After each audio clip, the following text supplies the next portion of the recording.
scenes, making sure that everything returns to ship shape. As you might have noticed, clicking through to get here, you were easily able to do that through the website or the email you got this morning. We're so glad that you're here this morning. Welcome, welcome, and good morning. We're gonna let them all in, a couple more coming. Today is a day where we're gonna talk as the last of our students who haven't returned to school will head back to school tomorrow. We decided it'd be a great time to talk about school memories, school thoughts. And as you got a taste of my high school experience, timing and all, school's hard. Going back to school, starting school as a young person, changing schools, new teachers with legends that precede them as you head into schools, and the opportunity to grow and learn each day that we're here. Hey, Mary Call, we're so glad we've got visuals on you. Mary Call, you want to test your mic? Mary Call Proctor. I can't hear you yet, but I can definitely see you, Mary Call Proctor. I'm getting close. Claire, can you, will you assist with Mary Call Proctor? We got lots of fun people. Yay, we still have folks coming in. It is great to see you all. Thank you for your patience this morning. It is good to see you. Welcome to our coffee talk on this wonderful rainy day. I pray you all haven't lost too much power throughout the night or this morning, and if you have, that it is regained quickly. Jonathan Jackson, I love your backdrop of a sunny day at St. John's, reminding us of the sun that'll probably appear this afternoon at some point. There's always hope. To magnify the humidity, right? Exactly. There's always hope and there's always sunshine. Well, it is 11:06. Thank you all for coming in this morning. And I wanted to say welcome. It is good to see you. We have four wonderful folks who are going to speak this morning about memories of their school days, a teacher or a memory in learning in their school days that was significant to them. And we are so thankful for each of them. Laura Lemley, I saw you come in. If you want to go off mute, is there a specific order? Sarah Ball, you can nod or, okay. Yes, Abby, Laura. I'm here. Okay, there are actually 5 on the panel, and there is not a specific order. Great. So what I will do is I'm going to introduce all of the speakers for you. And in the order that I introduce them in the full course will be the way you'll go. So those speaking, pay attention to who you follow, and I'll remind you after each person has spoken. Again, it is great to see you this morning as we begin our back to school tomorrow with our final students. Returning to school, we are so excited to pause and reflect on the opportunities and the blessings we've had throughout all of our school careers. I am going to invite Sarah Ball. Oh, and a reminder, if you want, because we have individuals speaking today, rather than watching in gallery view where you can see all of those patchwork of all the fun faces, go ahead and up at the top of your screen, typically it says speaker view if you're in gallery view or gallery view. And speaker view allows you to see the person speaking, and you don't have to go hunting for their face and where they might have appeared in the gallery view.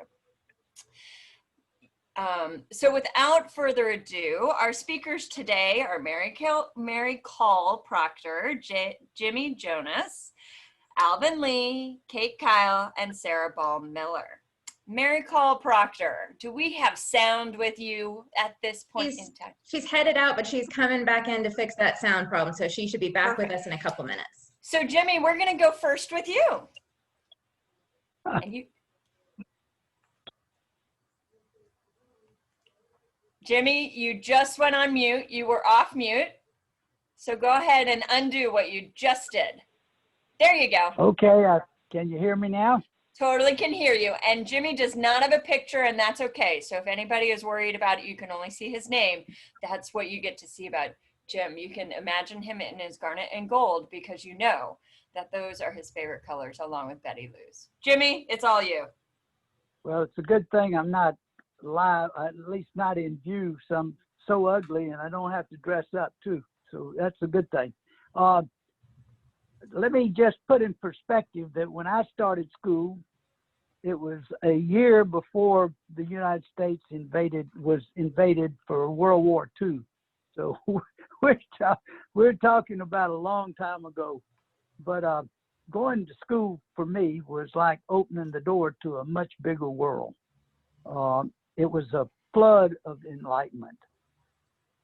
Keep in mind, I was a child of an immigrant family.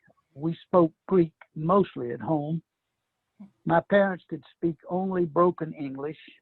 Neither had had much in the way of education. The few friends that I had were mostly children of other Greek immigrants. So when I started school, it was a really new experience and a new adventure. I was so lucky, however, because my first grade teacher was a lady named Miss Fay, and she was super. From the first day on, she treated me the same as all the other kids in the class. And boy, that doesn't sound like much, but that was a big deal. I felt totally at home. It was a happy place. It was a very great beginning. School was fun. I very much liked being there. It was a total new adventure, and it was just full of enlightenment. I had a number of other wonderful teachers during my time in school. Time wouldn't permit me to mention all of them, but there is one that I would like to talk about briefly. She was very important to me. Her name was Ms. Williamson. And now keep in mind, when I got to high school, I liked school. I liked being there. But what I was mostly interested in was sports. Football, basketball, baseball, and later on track. That's what I lived and dreamed and thought about all the time. As far as the academics, I was doing okay in school, but it was just pretty much being there. But then I found myself in Ms. Williamson's American history class. Ms. Williamson taught me that learning was not only important, but it could be fun. She used to tell wonderful stories about historic people and events. I still remember thinking about being at Gettysburg and being at other places, and she made me feel like I was there during some of the big events of our nation's history. She loved history, and soon I learned to do that too. Not only that, but she took a personal interest in each of her students and made sure that we were personally involved in what we talked about and what went on in the classroom. Now, Ms. Williamson's influence, it wasn't just limited to that class. It really reached me, and soon I realized that school was not only a place that opened the world, but it opened up opportunities to learn about a lot of interesting things and to develop some very important thinking skills. In short, going to school literally meant the world to me. I was limited to 3 or 4 minutes, and I hope I have not exceeded that. Jimmy, I love it. I love how much Ms. Williamson influenced you, the love of history, and also, as you stated, that at school you felt fully included and belonged, and especially with sports too, and that bridge across. Thank you, Jimmy. That was perfect. And I love your background of who you were heading into school too, as an immigrant family and a totally different language speaking at home too. Thank you, Jimmy. Thank you. Mother Abby, can I just add one quick question for Jimmy? Sure. Jimmy, isn't it true that your Greek family came from the same island that John came from? Our beloved John. Yeah, absolutely. The book of Revelations, where believed to have been written there, and I visited the location where he lived and where it is believed that he wrote the book of Revelations. I Yes, hear it a was, play coming on and our voice from Patmos, our native voice from Patmos being used. Our native well, son. yes, the native son of Patmos. Just call me Boy Revelations. Boy Revelation, in Greek no less. We will have it. No We will less. have the native tongue and that beautiful prologue read by you at some point. I Ma- hear it happening in the future. Malista. Efratastoa, right? Isn't that thank you? Maybe. That's Southern for Southern Greek, straight from Tallahassee. Thank you again, Jimmy, so much. Mary Call Proctor, let's test your sound. Oh, you gotta come off mute. You got this. Got it? Yes, you're live. All right. Oh, Glad to see everybody. great to see you here this morning, Mary Call. Well, I grew up in Tallahassee, and for elementary school, I attended Sealy School and Elizabeth Cobb Middle School and Leon High School. And at each level, I loved my teachers and classmates and all of my school experiences. My story today is about my experience and perspective as a mother of 4 children. Our first 3 children were attending Kate Sullivan School in the mid-70s. It was a good school, and they appreciate and encourage parent participation. Our oldest daughter, Mary Call, was about to enter the 4th grade.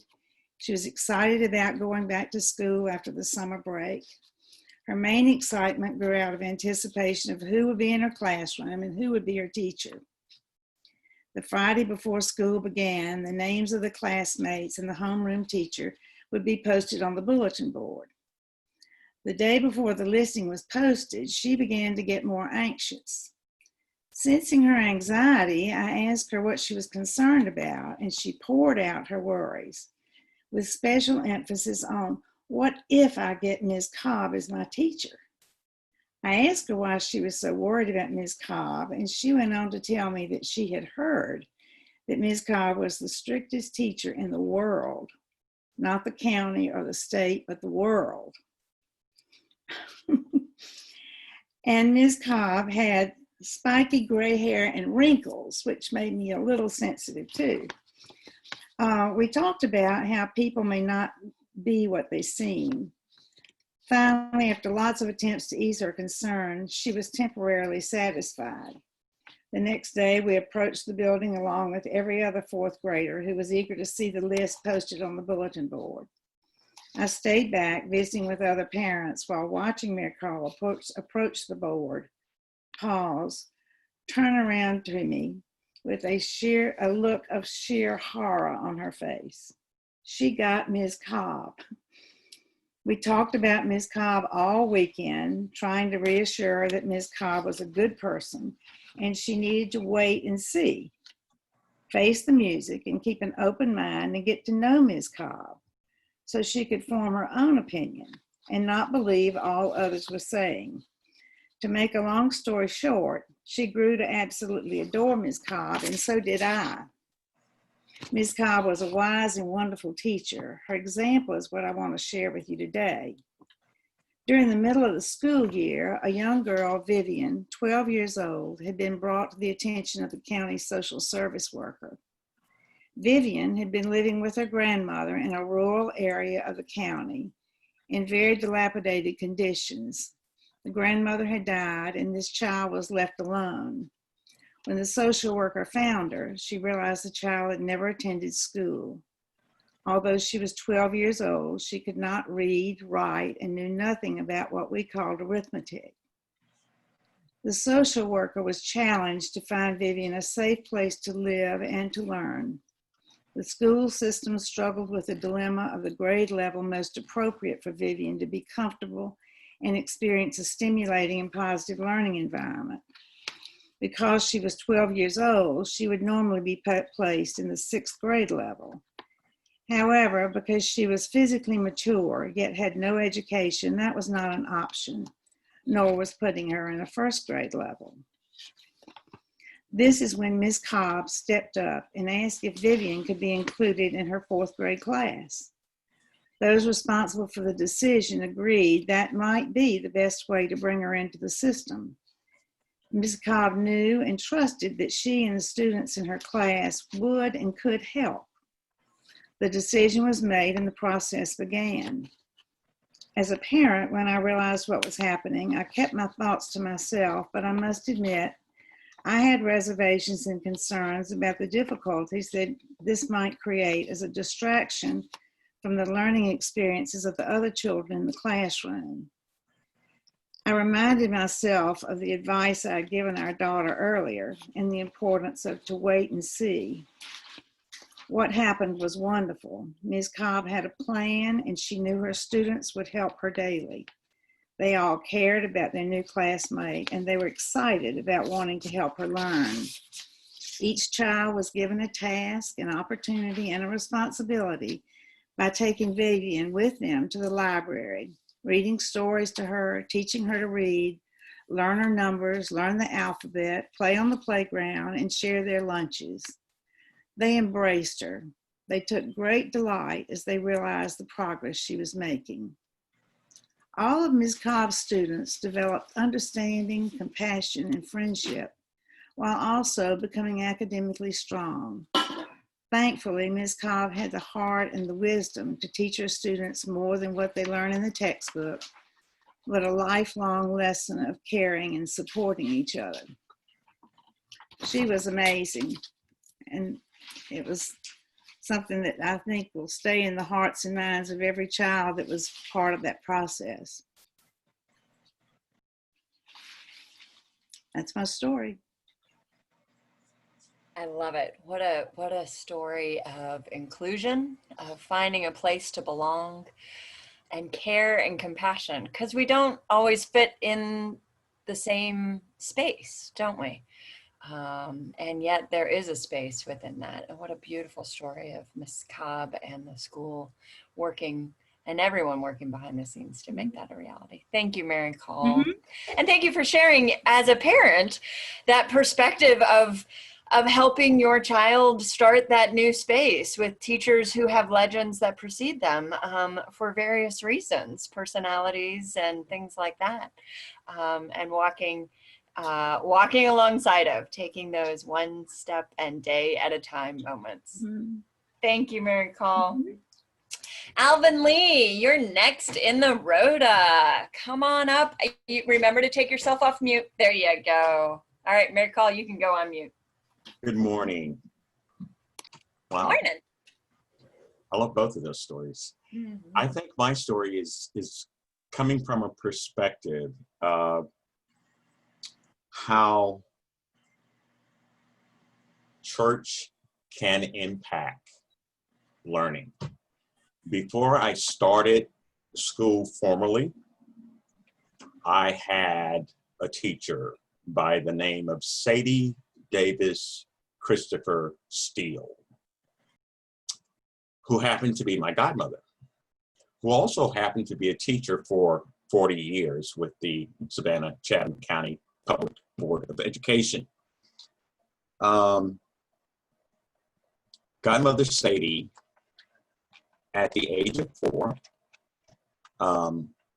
would give us Easter speeches, things to learn for the Christmas play.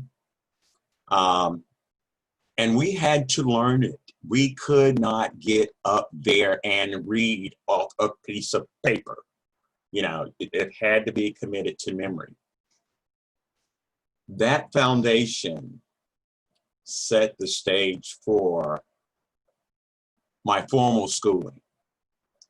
And just to give you an idea of once a teacher, always a teacher. When I was in college and I would write my godmother, she would send my letters back to me grammatically corrected in red. Oh, she and my old teacher, Jim Dunkley. Lots of red spewing everywhere. That's a Not only kind that, when we spoke on the phone, if I misspoke, she would go, "Baby, what did you say?" And I would correct myself. And she said, "That's not what you said. You must remember to always speak the Queen's English." So that was my foundation. I attended a segregated elementary, combined elementary middle school. I attended John Wesley Hubert Elementary Middle School from grade 1 through grade 7. Now, I left out the fact that I went to a Catholic kindergarten because my godfather was Catholic, my godmother was Baptist, and you'll get the gist of all of the religion mixed in here. Okay, so Catholic kindergarten, went to John Wesley Hubert, and a lot of my teachers had already, being the baby of the family, a lot of my teachers had already taught brothers and sisters. So the minute I walked in the door, it was, "Oh, you're elite. Okay, I know I'm not going to have any problems out of you because I know what I need to do." Because Mama's rule was, "Don't call me. You handle the problem there and then. And when he gets home, I'll handle it again." So, yeah, it was like I tell my nieces and nephews, I never got expelled from school because I was too scared to do anything wrong. So,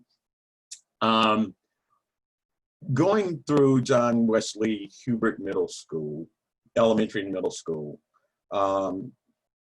we got grounding in the literature of Paul Laurence Dunbar, County Cullen. It was, this is your heritage, you're going to learn it. But also, Williams Cullings Bryant, Thanatopoulos, it had to be done from memory, so live that when thy summons come to die, I can still do it. Gettysburg Address, all of that stuff, it was never, no, you couldn't read it from a book, you had to have it up here. And that really laid the foundation. Then in my 7th grade year, Hubert became integrated. And my English lit teacher was a white guy, Mr. Forney. And he came in. The very first day, we moved all the desks out of the room. We built a stage. And that entire year, we performed Shakespeare in the classroom. And so that gave me my kind of solid footing. My 8th grade year, my mother, my godmother, and my brother had applied to a program that's called A Better Chance, that took kids from the inner cities and put them in private schools throughout the nation. So my 8th grade year, I found myself at Boggs Academy in Keysville, Georgia, which was run by the Presbyterian Church of America. And all of that grounding in literature served me well at Boggs. It also stretched me because I was completely an introvert. And being at a boarding school and away from home, if you wanted to survive, you couldn't be much of an introvert. And I got there and I fell in love again with my English instructor, Mrs. Wilmatine Brown. Very demure, white lady from the North. And Wilmatine Brown was just a gift from heaven. She inspired all of us to do our best. I think I write as well as I do today because of her. In my 12th grade year, it was 1976, it was the country's bicentennial. And there was a question about should we as African Americans celebrate the country's bicentennial? And so, drawing upon Black poetry, Black literature, our class put together a play that was performed on Georgia Public Broadcasting that was called A Pieces of a Dream. And in that play, and using not only the literature, but the Negro spirituals, we put together a play that says, yes, I too sing America. And yes, we will celebrate, you know. Wilmatine Brown also got me into the debate team, and it was done by our social studies professor. And as we would venture out into other areas of Northwest Georgia, Boggs Academy was in the middle of nowhere. We got our mail through Keysville, Georgia, and we got our mail through Keysville, Georgia, and we got our phone calls to Waynesboro, Georgia. We were close to Hepzibah, Georgia, and not far from Augusta, Georgia. So as we ventured out, there were times when our social studies teacher would say, you guys got to stay in the van, because we weren't allowed to go in to places to get something to eat. He would go get it for us and bring it back out to us. But in spite of all of that, it was a great experience. And again, my mother and my brother, I wanted to take a year off after finishing high school, because I was 16 going on 17. They were like, nah, I'm not this little wide-eyed kid. He's gonna get lost if he takes a year off. So I graduated in May, and in June, I found myself at Oxford College of Emory University in Oxford, Georgia. And did 2 years there. And okay, Oxford is United Methodist. So I did the singing in the choir at the church there. But on Wednesdays, I had a roommate, David, who was Episcopalian. And David always had me go to Mass with him on Wednesday afternoons. So that was my introduction there. I say all of that to say that that grounding that I got in Sunday school under Sadie Davis, Christopher Steele, prepared me for everything else in life. And when I came back to Savannah, my career goal was to work in foreign service. I had majored in political science and international history. And in the meantime, a friend of my godmother's, who was the principal of a high school, said, look, I got a teacher out on maternity leave. Do you know somebody I can get? And my godmother volunteered me. Thus, my introduction to teaching. Well, little did I know that it was a class with mentally handicapped children at that time. I did that for the year, and I fell in love with teaching. So I went back to school and got my teaching certification, and I taught at a psychoeducational system for 5 years, teaching children with autism and severe emotional and behavioral problems. And on my 6th year, I was coming home. I was asking and answering the questions. So I figured it's time to go to a regular education program. And from there, I went into teaching at a computer science magnet program. And after 20 years, had my first bout with cancer and was like, Lord, what am I gonna do?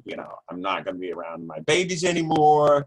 And I took a year off from work, and again, a friend called and said, hey, the public library is looking for somebody.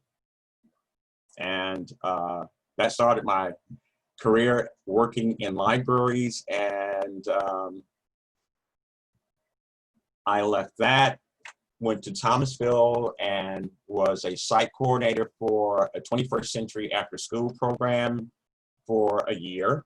And when that grant program ended, I landed in Tallahassee and started working at Florida A&M University, went back to college and got my master's in library science. And here I am. I love it, Alvin. I love it. To talk about a story of strong guiding women and men in your life, starting with Sadie, godmother Sadie, who said thou shalt. And if you aired, the red ink would come out, to that strength and resilience and continuing and listening and discerning through the poetry and the struggle and making those discernment, those decisions with great discernment and leaning into those hard times. That is truly a testament both to the examples set before you, but also your life story. And my baby sister went to Oxford College of Emory and sang in the choir and then graduated from Emory undergrad. You make in Covington, Georgia, where The Dukes of Hazzard was filmed, by the way, for other random knowledge you never knew. Thank you, Alvin. Thank you for sharing your journey in South Georgia and now to us. I love it. And as Dennis says, you still speak the Queen's English. I'm learning all the people who can correct my grammar. Our next wonderful speaker today, and Alvin, you did not grow up here. Kate Kyle is our next speaker today. She did not grow up here, but has landed here by God's grace, mercy, and we are delighted to have her as one of our staff members.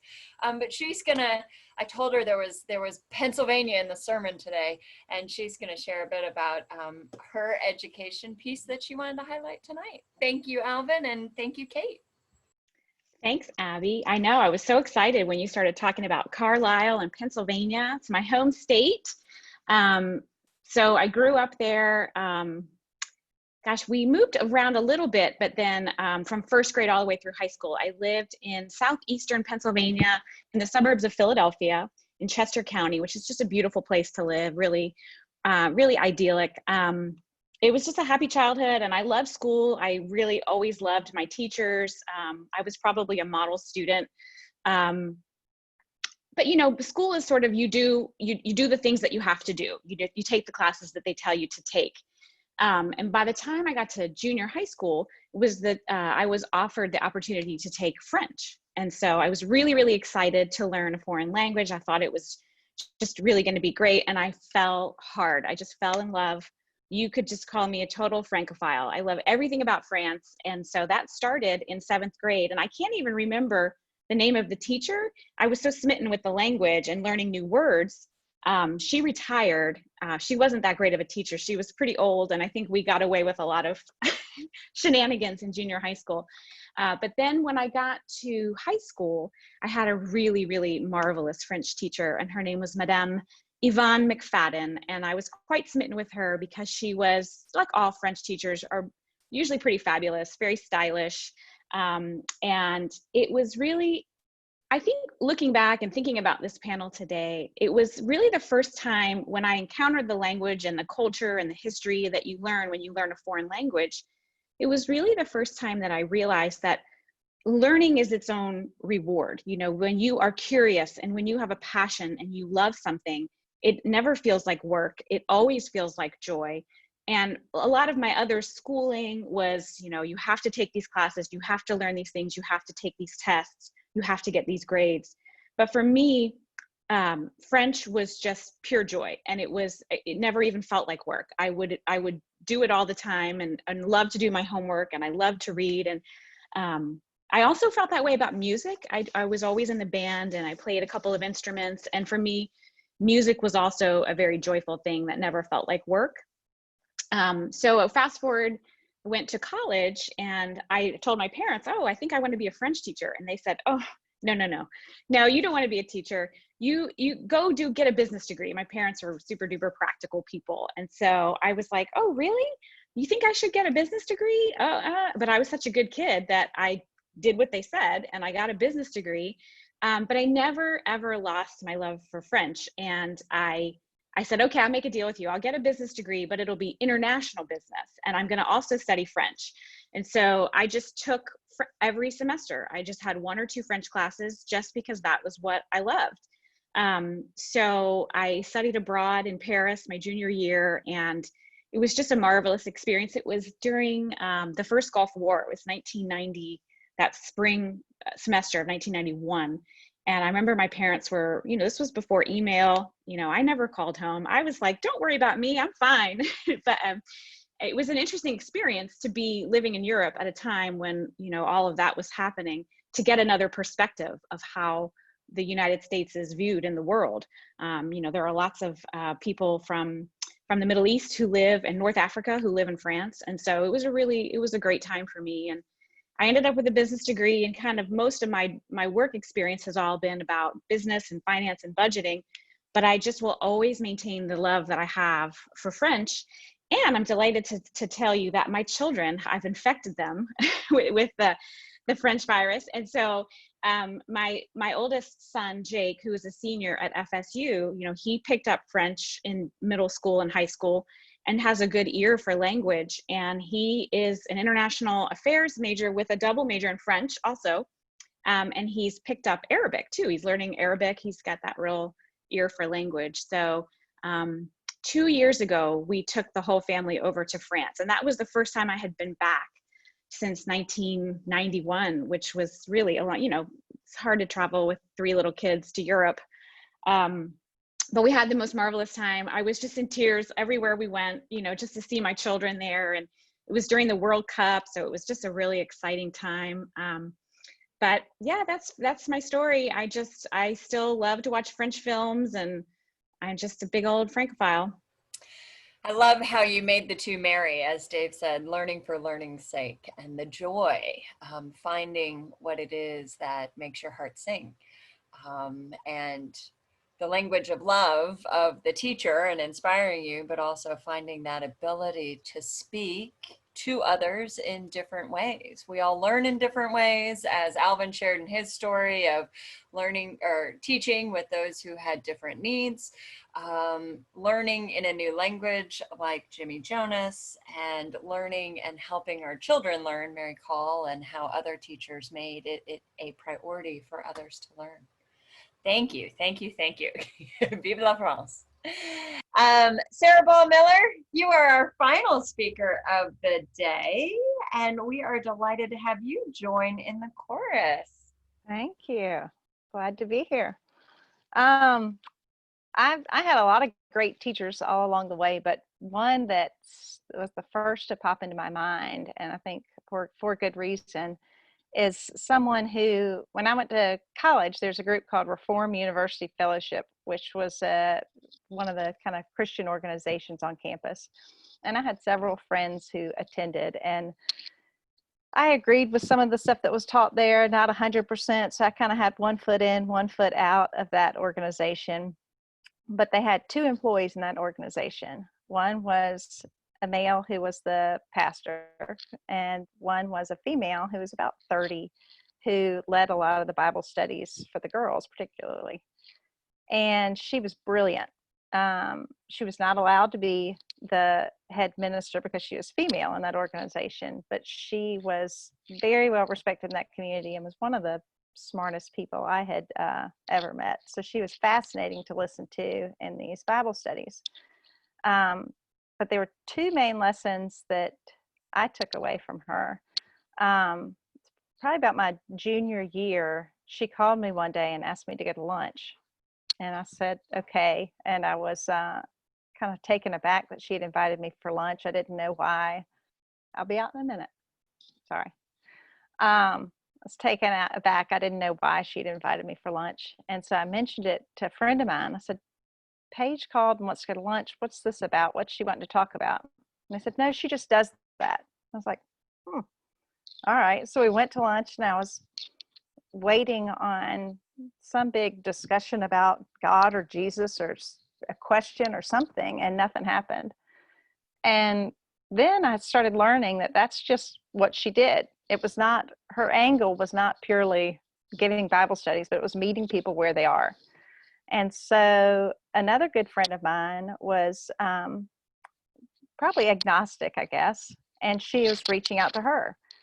And that friend was kind of taken aback at the same time, thinking, oh gosh, is she wanting to go for a walk and talk about God? And she wasn't. She just was wanting to meet this girl and go for runs. Well, they developed this great friendship.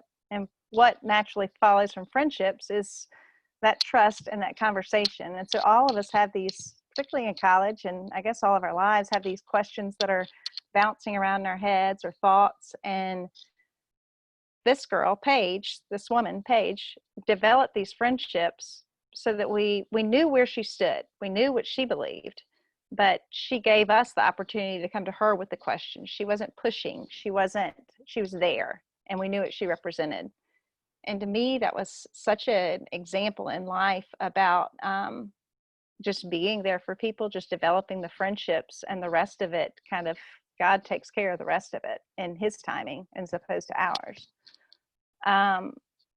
And the second lesson that I really took away from her is, at one point I was talking to her about trying to help this friend of mine. And at that point in time, that expression, what would Jesus do, was really popular. All those bracelets were out, the WWJD. And so I was talking to her about, how I should be the best friend of this person and all this kind of stuff. And she said, listen, she said, all those what would Jesus do bracelets that everybody's wearing? I said, yeah.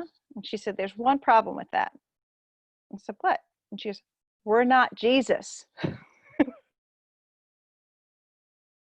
You somebody else. God's good for you, bad for somebody else. And I such a great principle and a reminder. So to me, those were two of the best lessons that I got from her that were totally aside from the Bible studies. Those are things just in everyday life from her.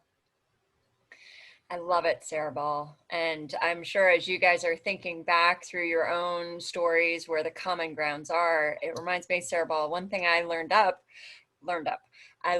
growing up, that was a contraction, learned growing up is God is there wherever you are, in those hard courses, as a parent helping a child start the school year. If you're in a Episcopal tradition school or a faith-based school, or not at all, God's still, as I said cheesily at the children's homily, got your back, like still right there with you in the midst of that. Growing up and moving around every 1 to 3 years, I moved to South Carolina, was a youth minister, and that was a bit of a culture shock. No military community whatsoever nearest by.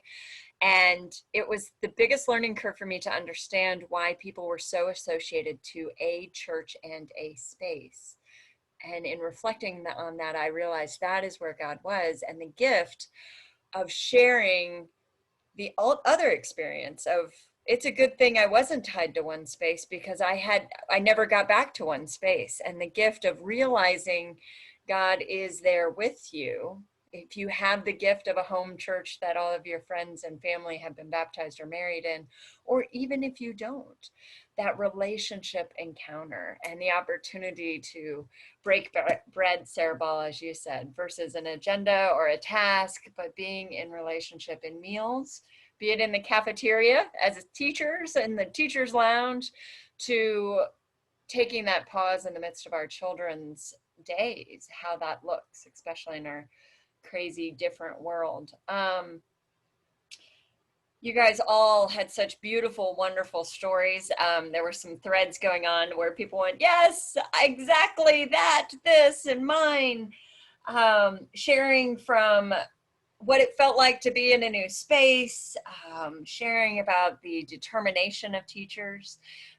Each of you named somebody by name, and I'm sure everybody in this forum has a name that comes to mind when it comes to a specific teacher. I would love for you to write the name of the teacher that stands out. If it's in college, high school, middle school, elementary school, you can write more than one, because there's usually one per space.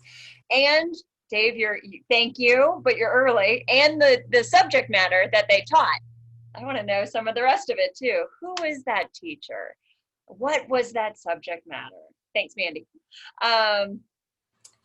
Of course, Dave, English. And that gift. And what I also loved was hearing sometimes where that teacher's influence has circled back around, that it hasn't always been always, but it's come back around. That English major, that Shakespeare piece, the play aspect, the French, how they're dormant but also very life-giving and growing spaces. Oh, Kat Oven. I loved Kat Oven and her sweetness. Oh, go Wallace with our Swanee professors. And Mother Abby, I just wanted to quickly mention and make sure everyone is aware that what used to be the Cobb Library, Mary Call mentioned Mrs. Cobb, is now the Cobb Nursery. So the Cobb legacy continues at St. John's proudly. And thank you for helping us understand her better. I feel like I know her better after your story, Mary Call. Thank you, thank you. I love it. I love it. Do we have any questions? We have just a short amount of time left. And what I do encourage you to do is you have homework. I listened to somebody recently. Well, Dave gave homework 2 weeks ago in his sermon. He was like, I want you to ponder these thoughts. And Laura Lemley, you got a shout out from Jim Messer. I love the cross. This is the gift of living in one town, is seeing generational influence and love. And that's truly what education is. As you know, teachers who teach from love make that impact. This week, what I would love for you to do is take a moment, say thank you to a teacher, reflect on what teacher it might have been. You might not be able to reach that teacher, but you know plenty of teachers in this community. And giving thanks or supporting them as they are in either their second or third week or first week of school. Giving thanks for them personally, letting them know that through a text or a phone call or an email. Do that. Take that for a moment this week and do it. I love seeing all of these names specifically and all of that they did, and also seeing the resonance in some of your stories that I know, how you followed through. I loved, Kate, in your story, how your parents were very practical and said you should do business, and you said, I can do both. It reminds me of when I told my mother I wanted to do the Peace Corps, and she said, I'd rather you go to seminary. And I very smart aleckly said, I can do both, Mom. Watch this. Little did I know that I'd actually live into that. But she was prepared. Y'all, it is good to see your faces today. Any questions for our speakers? We did have 5 wonderful stories. Do we have any questions? Can you type them into the chat? Because they could answer them now, or they can definitely respond to you by email if you drop them into the chat itself. Yes, Mary Call. Just for Proctor. clarification, Dave, I'm sorry, it's not the same Ms. Cobb. Oh, it isn't? No, it's not the same Ms. Cobb that our library and nursery are named for, but she was the Ms. Cobb you're thinking about was a marvelous educator, and I do remember her as a child growing up, and she was just a wonderful teacher. Is it the same family tree? It's not, I don't think so. I love it. I've never heard that, but I just, for clarification, we can either go with it or not. It sounds like a great educational name for those who are in education. Cobb is a winner of a last name. Mary Call, in the proud Irish tradition, we will not let facts get in the way of a good story. That's where that comes from. It's Irish. All right, dear ones, thank you, thank you, thank you. Thank you to our panelists today for their sharing of their stories. You didn't have to get up in front of everyone, but you did share them over Zoom, and we are so grateful. You are all in our thoughts and prayers this week as you shuttle children out the door, as you teach your own classes, and live your lives as lessons for others with the love of God that you have each received. Amen. Hallelujah, on we go.